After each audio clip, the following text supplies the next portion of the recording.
this hand. We spent probably 30 minutes on this the other day in practice. They have their hand too far over, like this. The knuckles should be right along this top ridge, so your knuckles should be right there. Okay? There's a move that I'm noticing more and more and more that players don't know how to do, and we call it the bottom hand cradle. So this cradle right here, where my bottom hand is doing the work, kids don't know how to do that. They're all about this right here. Here. It's like, I'm trying to go, and I'm getting ready to shoot. I'm going to go one of these, and then shoot the ball. But they're trying to shoot the ball coming off of this cradle right here. No wonder they can't shoot the ball. But this like bottom hand cradle, I'm noticing more and more kids don't know how to do it. So we're starting a lot more about how to hold their stick. Making sure that their stick's laying properly here. The knuckles are on top, the hand's not too far over, okay, and helping them really kind of get more comfortable with their stick. A lot of these kids just aren't comfortable with their sticks. They don't hold it enough. We tell kids, like, look, walk around the house with your stick. Don't have a ball in your stick, but walk around the house with a ball with your stick. Move it around. You got to be able to move your hands up and down your stick. This should be more comfortable, and there's just too many kids that are not comfortable with it when they try to play. Good question. Other questions?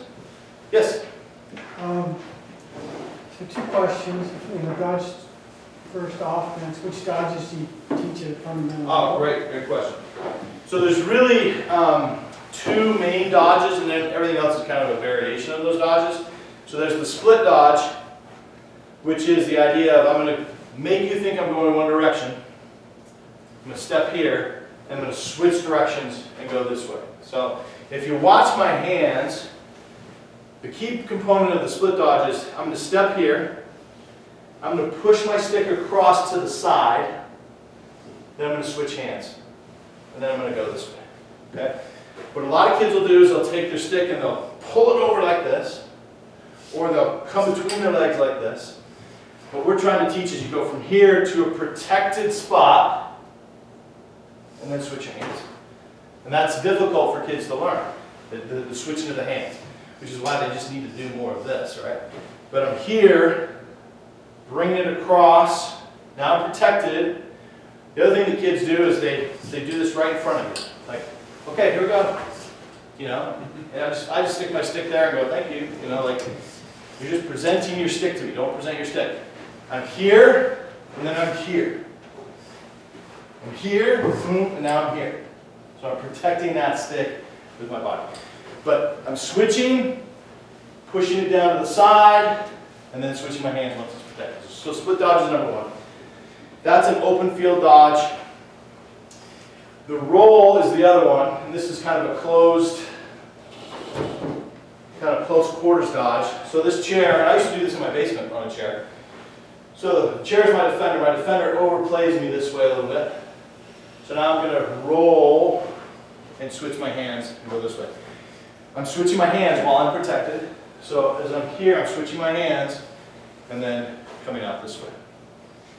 One of the things that we're teaching now a lot is as we engage with our defender, here I'm going to push my stick away. So go here, push my stick away, and then change my hands once I'm away from my defender. And if you push your stick away, your body will follow. So I go here, push my stick away, and then my body follows, and now I can change my hand. What you'll see a lot of is kids will come, like if this is my defender, they get to here, they do this.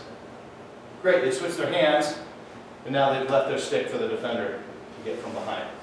So this idea of pushing it away, protecting. So all the dodges need to be done with the stick being, or the body being between the defender and the stick.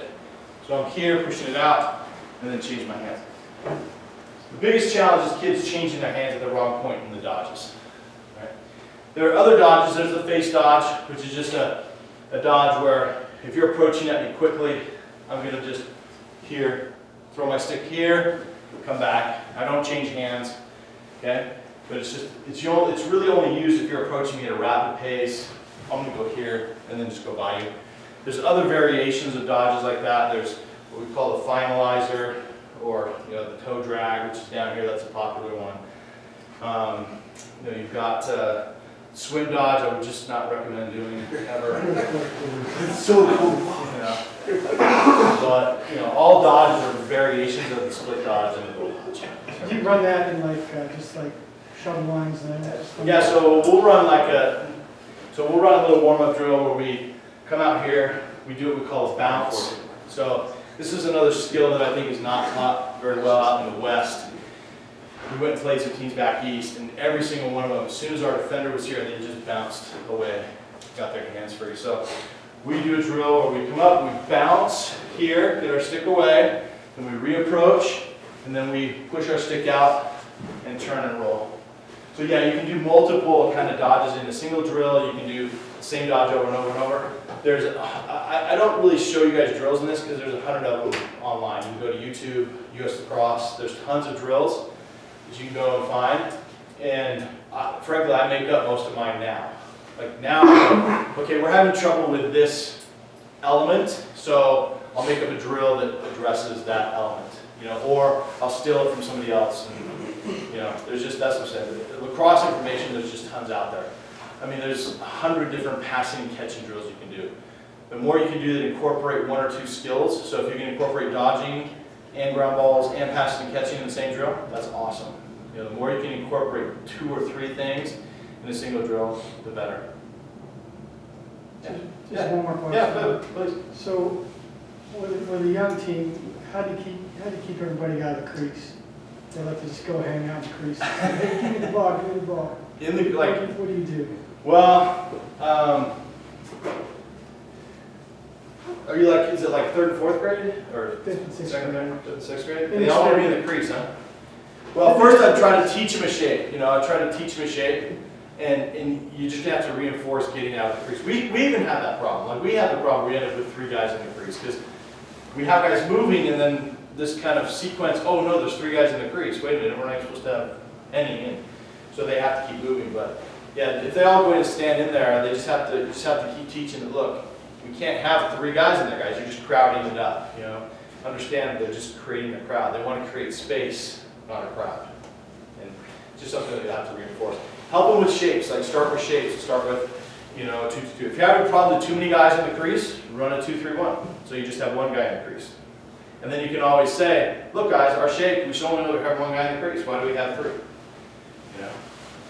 One of the things I found for my team, because I think all kids have that, they just want to sit in the crease and call for the ball. Yeah. Is did a lot of 3-on-3 with no shots, then do 4 versus 3, 5 versus 4, and just take the shots away. It's all just about how many passes you can do, just to get them used to moving the ball around. Cutting. So any of those kinds, we do a lot of that, so we call it odds and evens. So you'll do like 4 versus 3, or 4 versus 4, or 5 versus 4, or 5 versus 5. We don't do a ton of, we'll do some 6-on-6, but we do, if you look at like our practice, 6-on-6 is maybe only an 1/8 of maybe what we do in practice. Because, look, if you think about it, lacrosse is a transition game. It's a chaos game. It's, it's face-offs, it's up and down. How often do you sit in 6-on-6 and play lacrosse? It's maybe a quarter of the game, but we spend, 60% of our time or 70% of our time running 6-on-6 in practice.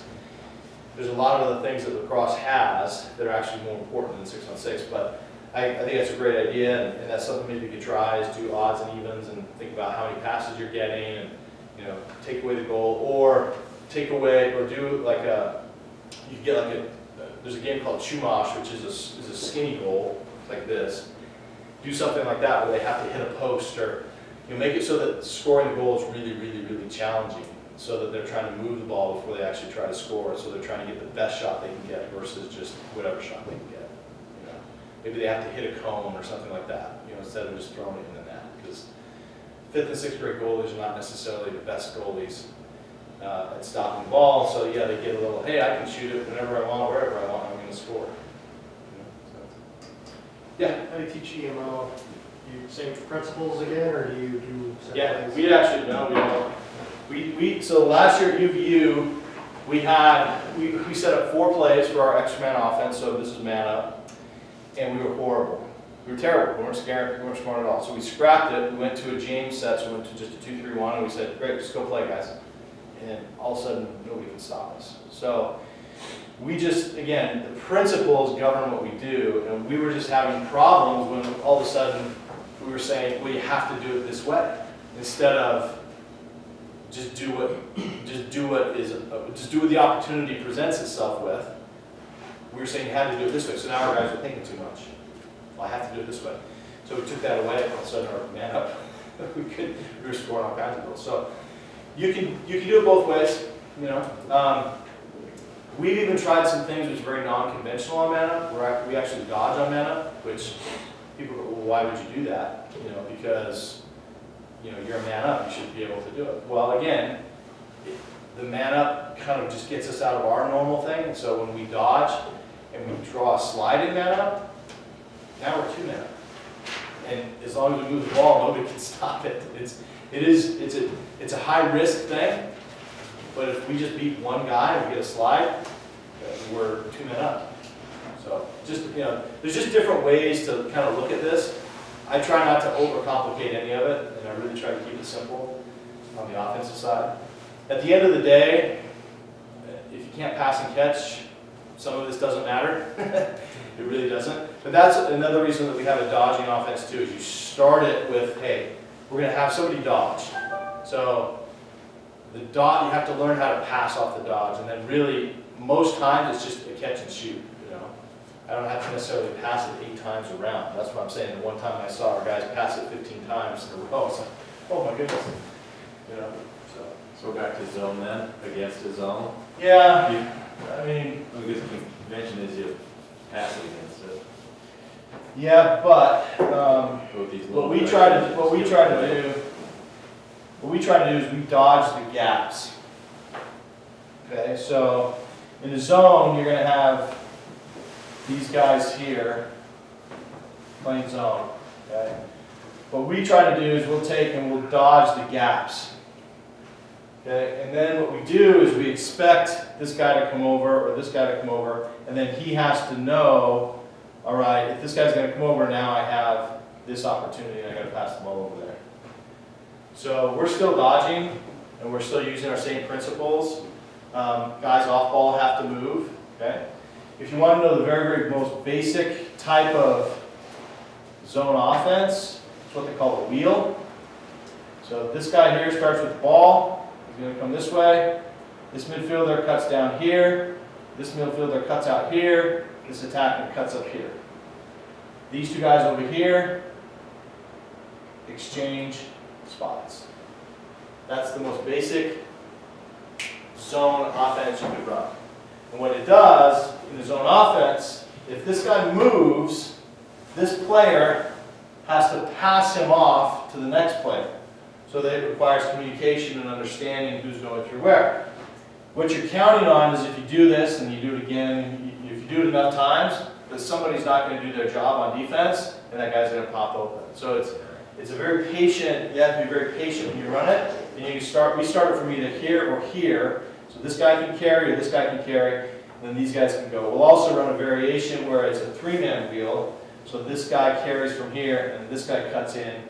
And you just got these 3 guys here, and this guy's just finding space. But So I've tried that. It's hard to get a 5th grader. Yeah, to very difficult. That was dive. That's what I'm saying. I would still just dodge, because whether or not they're actually playing a very good zone is doubtful. You know, so if you just dodge the gaps, and then try and look for the adjacent pass. Yeah, dodge the gaps, look for the adjacent pass. But man, if I could just outlaw zone in youth lacrosse, I would. It's a hindrance to player development. Yeah. So. All right, what time we got? Cool. Okay. Any other questions? Yes. So I walked in just a few minutes after you started. One of the things I saw up on the board was we overcoach. And I don't know what discussion you had around that, but just a thought. If I read that right, I said something along those lines. But your philosophy, your mentality on coaching during a game. You know, they go out there. I don't know what they even hear. You know, beyond 10 feet from me. Yeah, you know, they're in their world. It's kind of past that in my mind that they So Yeah, we are made you that hitting them comment. up, are you hitting them up when they come off the field and talking to them then, and sending them out with the next best information? I know some coaches, and probably I'm guilty of it sometimes, their hair's on fire trying to get somebody's attention to do something that then the defense hears and everybody else knows as well. And I wouldn't be so much worried about the defense hearing it. I just think your player probably doesn't comprehend what you're trying to tell him. By the time he comprehens it, the moment's passed. It's you know? just so fluid. Yeah, because it keeps going, right? So And it's if you're more- yelling at players to pick up a ground ball, it's like, whoa, okay, he's either picking it up or he's not. We just don't have to yell every single thing. And yes, that's my approach, and you've probably seen me, like, as I coach kids, if I'm going to coach them up on something, it's going to be after you come off the field.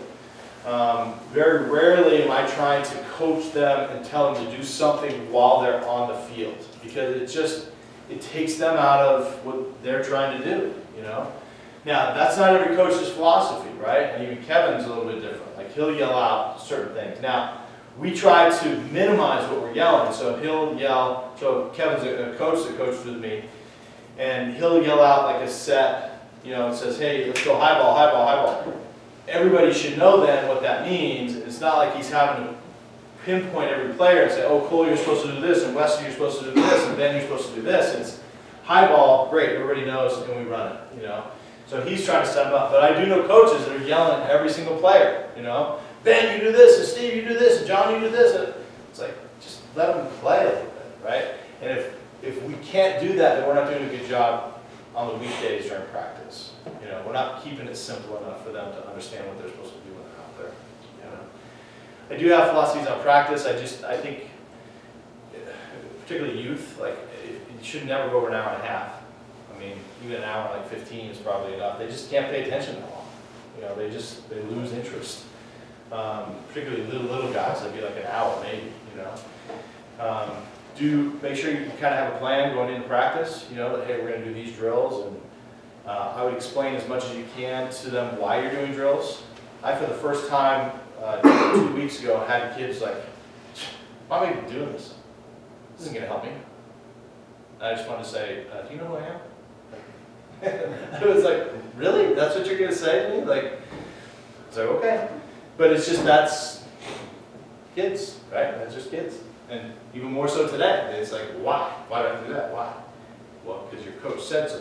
That was my upbringing. My coach said so. I'm not asking why. I just do it, But we do try to, whenever possible, help the kids understand why. So a question that I ask a lot of times is, we'll go through and I'll say, okay, we're going to do this and this and this and this. Tell me why.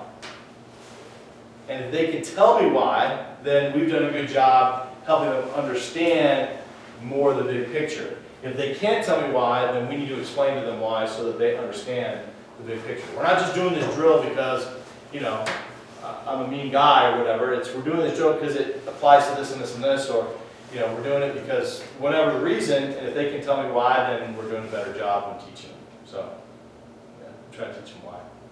But yeah, I just think we can let them play a little bit more, back off a little bit, do a better job in practice and teaching, don't overburden them. You're not, I guarantee as a youth coach, you're not going to cover every scenario that you're going to run into in a game. We barely can at the college level. We're just not. So sometimes just let them figure it out. Just let them figure it out. Other questions? Yeah. Not about coaching, but like housekeeping. So you'll email us. Yeah, so I can email this to you guys, and also this presentation will be up on we have a YouTube channel, so it'll be up there as well. And second of all, so all coaches need to be level 1 certified. All the head coaches need to be level 1. coaches. Are you Brighton though?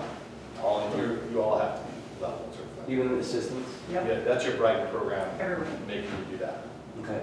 Are there going to be more the field Training things? Yeah, so What are those, gonna be? if they are not posted, we talked about that in our staff meeting today. If they're not posted now, they should be tomorrow, when those dates are. But it's just like the end of February, 1st of March, each Saturday, I think for like 3 or 4 Saturdays in a row at different locations, throughout the valley. Like there's one in Utah County, one in Davis County, I think one here, maybe one in Logan. But if they're not posted now, they should be by tomorrow. Okay. And that's 1 and 2? Do you have 2 coming? We don't have level 2 scheduled for the spring. We're probably level 2 in the fall. Yeah. Because it's not something that we require, we want to do it more in the off season with level 2. So, but we did level 2 last fall. I think we had like 30 or 40 people there. So yeah, it's pretty good. Yeah. So